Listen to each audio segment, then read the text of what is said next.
ذیل میں اڈولف Hitler Adolf Hitler کی زندگی، سیاست، نظریات اور انجام سے متعلق تفصیلی معلومات اردو زبان میں پیش کی جا رہی ہے۔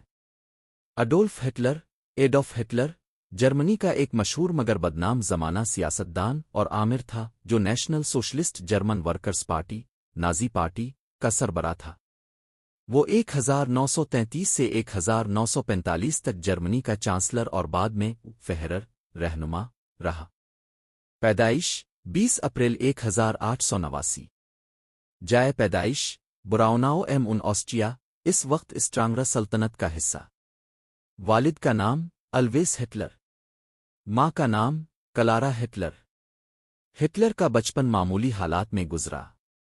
وہ ایک آرٹسٹ بننا چاہتا تھا لیکن وینا کی آرٹ اکیڈمی میں داخلہ حاصل کرنے میں ناکام رہا۔ ہٹلر نے پہلی جنگ عظیم میں جرمن فوج کی طرف سے بطور سپاہی حصہ لیا۔ جنگ کے بعد وہ سیاست میں داخل ہوا اور نازی پارٹی کا رکن بن گیا۔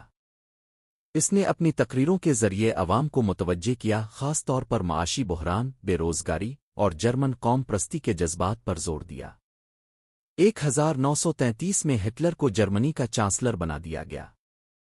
1934 میں صدر ہنڈنبرگ کی موت کے بعد ہٹلر نے خود کو فہرر رہنما قرار دیا اور مکمل آمر بن گیا۔ اس نے جرمنی کو ایک فاشسٹ ریاست میں بدل دیا، سیاسی مخالفین کو ختم کیا، میڈیا پر کنٹرول حاصل کیا اور نازی نظریات کو رائج کیا۔ نسلی برتری ہٹلر کا عقیدہ تھا کہ آریائی نسل، خاص طور پر جرمن، سب سے افضل ہے جبکہ یہودی، سیاہ فام، روما اور دیگر اقلیتیں کمتر ہیں۔ یہود دشمنی ہٹلر نے یہودیوں کو جرمنی کی تمام مشکلات کا ذمہ دار ٹھہرایا اور ان کے خلاف نفرت کو فروغ دیا۔ ہٹلر کے دور حکومت میں تقریباً 60 لاکھ یہودیوں کو قتل کیا گیا۔ یہ قتل عام مختلف کیمپوں جیسے ایشوٹس، آشوٹس میں کیا گیا جہاں گیس چیمبرز، فائرنگ اسکواڈز اور جبری مشقت کے ذریعے لوگوں کو مارا گیا۔